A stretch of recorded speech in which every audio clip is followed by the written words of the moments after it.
ó mà ṣe o ìyá àtọmọ pàdánù ẹ̀mí wọn níbi ìṣẹ̀lẹ̀ ìjàmbá ọkọ̀ tó wáyé lágbègbè okolówó nílùú ìlọrin. ìṣẹ̀lẹ̀ ìjàmbá ọkọ̀ kan wáyé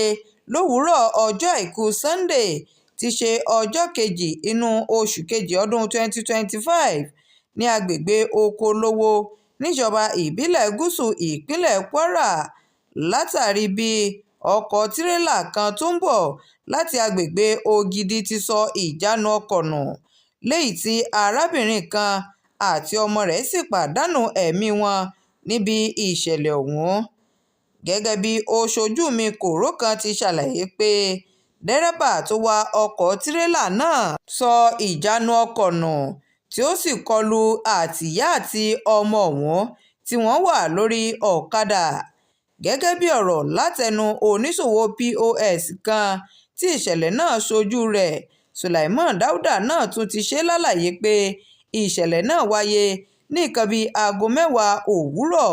tó ní ọkọ̀ tirẹ́là ọ̀hún ló ń sá eré bọ̀ nígbà tí ìjánu ọkọ̀ rẹ̀ sọnù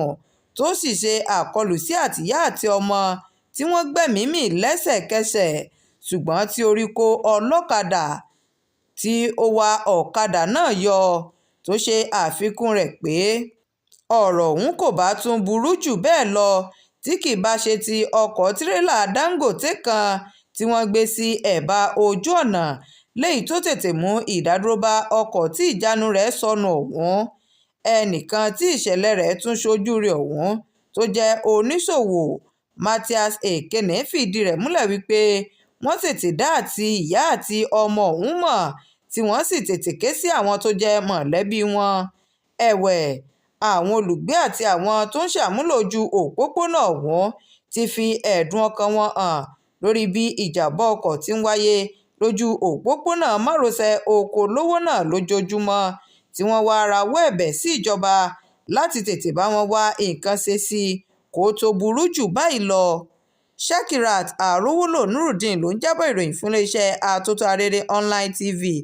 Ẹ ṣé púpọ̀.